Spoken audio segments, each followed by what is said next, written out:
इकाई 10 चतुर्भुज की रचनाएं। तो प्यारे बच्चों, इस चैप्टर के अंदर हम चतुर्भुज के बारे में जानेंगे। इसके अंदर बहुत सारी चीज़ें आपको ऊपर दी गई हैं, जैसे कि भूमिका और इस पार्ट के अंदर क्या पढ़ेंगे, इन सबको आप रीड कर लीजिएगा। इसके आगे जब हम चलते हैं नीचे प्यारे बच्चों, तो यहाँ पर आपको दिया गया है इन्हें कीजिए। तो प्यारे बच्चों, यहाँ पर मैंने इसको फिलअप कर लिया है, बस आपको मैं बताऊंगा कि इसको किस तरह से करना है। लेकिन याद रखिएगा, जब तक आप इसको जानेंगे नहीं तब तक आप आगे की एक्सरसाइजों को सॉल्व नहीं कर सकते हैं। इसलिए वीडियो को पूरा देखिएगा। चैनल पर पहली बार आए हो सब्सक्राइब कर लीजिएगा अगली वीडियो देखने के लिए। तो आइए प्यारे बच्चों, यहाँ पर हम समझते हैं कि यहाँ पर हमको करना क्या है। तो प्यारे बच्चों, यहाँ पर देखिए आपको निर्देश दिया गया है।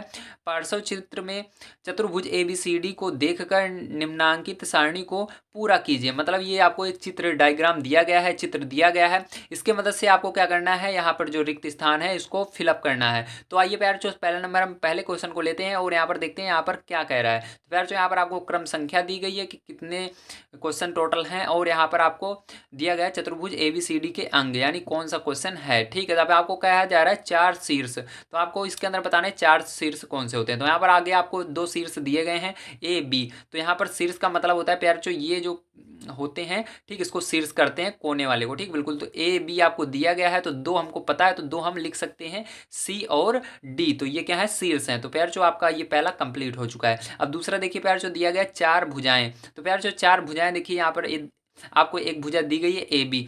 तो प्यारे बच्चों, एक भुजा क्या होती है, यहाँ से लेकर यहाँ तक एक भुजा होती है। तो इस तरह से आपको 4 भुजाएं लिखना है। तो एक भुजा ये हो गई, दूसरी भुजा ये हो जाएगी BC, तो BC यहाँ पर लिख दीजिएगा। तीसरी भुजा C से लेकर D तक हो जाएगी CD, तो CD लिख दीजिएगा। फिर उसका D से लेकर A तक, ठीक है, तो DA। याद रखिएगा, इधर से चलना शुरू करेंगे तो ऐसे लेंगे, ठीक है, ऐसे नहीं करेंगे कि हम एक यहाँ पर B और D ले लें, ऐसे नहीं लेना है। तो आपको लाइन से लेना है AB, फिर BC, फिर CD, फिर DA। ठीक, इस तरह से आपको लिख भी देना है। तो बच्चों, यहाँ पर मैंने आप सभी को बता दिया 4 भुजाएं कौन सी होती हैं, ये भी आपका कंप्लीट हो चुका है। अब देखिए प्यारे बच्चों, यहाँ पर आपका 3rd नंबर का क्वेश्चन, यहाँ पर दिया गया 4 कोण। तो प्यारे बच्चों, 4 कोण कौन कौन से हैं, ध्यान से देखिएगा। तो यहाँ पर प्यारे बच्चों, पहला कोण आपको, यहाँ पर प्यारे बच्चों आपको 3 कोण दिए गए हैं, कोण B, कोण C, कोण D। तो याद रखिएगा प्यारे बच्चों, ये कोण होता है अंदर का, ठीक है, ये जितने साइड में है अंदर की ओर, ये बाहर वाला जब लेंगे तो ये हमारे शीर्ष होंगे, अंदर जब लेते हैं तो ये कोण रहता है। ठीक है, यहाँ पर तो ये प्यारे बच्चों कोण है। तो यहाँ पर 3 कोण आपको पहले से गिवन है, BCD। तो B दिया गया है, C दिया गया है, D दिया गया है, लेकिन आपका कोण A नहीं दिया गया है, तो कोण A भी यहाँ पर लिख देंगे। ये 4 हो जाएंगे, 1 2 3 4। तो 4 कोण पूछ रहे थे, 4 हो चुके हैं। ठीक है प्यारे बच्चों, आपका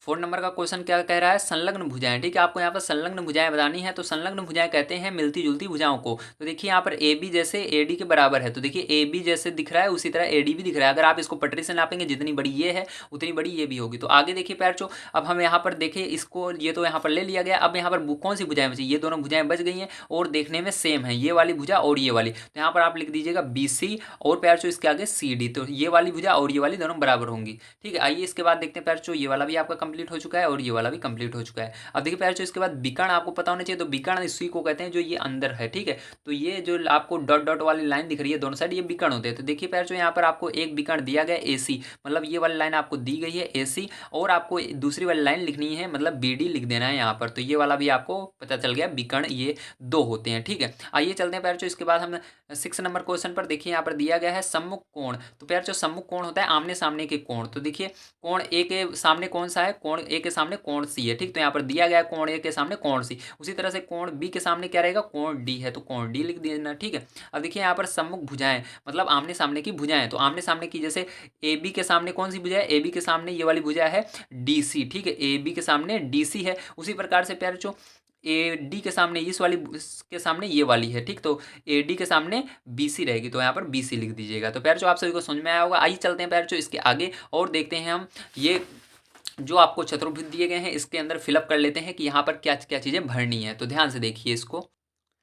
तो देखिए प्यारे बच्चों, यहाँ पर आपको 2nd नंबर क्वेश्चन में क्या निर्देश दिया गया है, निम्नांकित सारणी में दिए गए चतुर्भुज की विशेषताएं रिक्त स्थानों में भरिए। तो मतलब आपको इसकी विशेषता इस रिक्त स्थान में भरनी होगी। तो आइए प्यारे बच्चों देखते हैं यहाँ पर हम समलम्ब चतुर्भुज में। ठीक है, तो समलम्ब चतुर्भुज किस तरह से होता है, ध्यान से देखिएगा। तो समलम्ब वह है चतुर्भुज जिसके सम्मुख भुजाओं का एक युग्म क्या होता है, समांतर। तो यहाँ पर आपको इसमें क्या भरना है, समांतर भरना है। ठीक है, तो इस वाले में आपका समांतर रहेगा। अब इसके आगे देखिए 2nd वाले में, समांतर चतुर्भुज वह चतुर्भुज जिसकी सम्मुख भुजाएं समांतर होती हैं, समांतर भुजाओं भुजाओं की सम्मुख भुजाएं समान होती हैं। क्या भरना है पहले वाले में? समान भरना है। समांतर चतुर्भुज के सम्मुख कोण क्या होते हैं? बराबर होते हैं। और पहले में समान भर दीजिएगा, दूसरे में बराबर भर दीजिएगा, ठीक है। अब देखिए इसके बाद प्यारे सम चतुर्भुज, वह समांतर चतुर्भुज जिसकी चारों भुजाएं क्या होती हैं? समान होती हैं और सम चतुर्भुज के विकर्ण एक दूसरे को 90 अंश पर प्रतिच्छेदित करते हैं, ठीक। तो यहाँ पर समान भरिएगा और इसमें 90 अंश भरिएगा। तो ये तीनों आपके कंप्लीट हो चुके हैं। अब देखिए इसके बाद प्यारे इसके आगे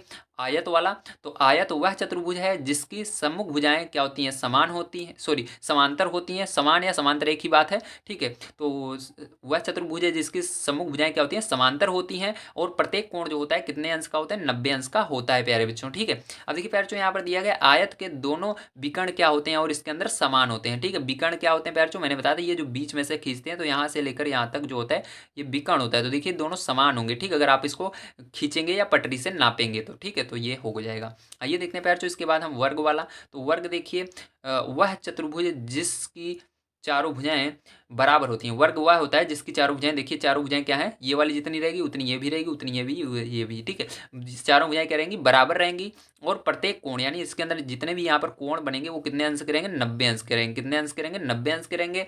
वर्ग के दोनों विकर्ण और इसके जो यहाँ से लेकर यहाँ तक जब दोनों विकर्ण को हम मिलाएंगे प्यारे, यहाँ से लेकर यहाँ तक मिलाएंगे तो वो समान होंगे। दोनों विकर्ण क्या होंगे? इसके अंदर भी समान होंगे, ठीक है। याद रखिएगा वर्ग के विकर्ण एक दूसरे को समकोण पर समद्विभाजित करते हैं, मतलब ये समकोण पर काटते हैं, ठीक है। अब देखिए प्यारे इसके बाद हमारा लिखा गया है उत्तल चतुर्भुज। अब उत्तल चतुर्भुज वह चतुर्भुज जिसके प्रत्येक कोण 180 अंश से छोटे होते हैं, ठीक। मतलब इसके जितने भी कोण रहेंगे 180 अंश से हमेशा छोटे रहेंगे, ठीक, बड़े नहीं रहेंगे।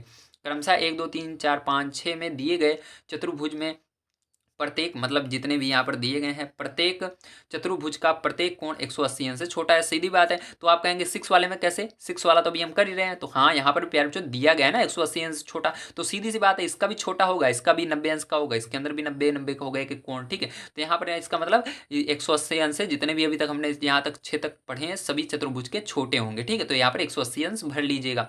अब देखिए प्यारे आपका लास्ट वाला जो क्वेश्चन है इसका 7 नंबर का, ये इसको किस तरह से करेंगे? यहाँ पर दिया गया प्यारे अवतल चतुर्भुज, ठीक है। वह चतुर्भुज जिसका एक कोण 180 अंश से बड़ा होता है, मतलब इसका एक कोण जो है प्यारे ये वाला जो है ये 180 अंश से बड़ा होगा। क्रमांक 7, मतलब ये वाले नंबर में दिया गया चतुर्भुज अवतल चतुर्भुज, ठीक। मतलब ये वाला जो चतुर्भुज है इसको हम अवतल चतुर्भुज कहेंगे।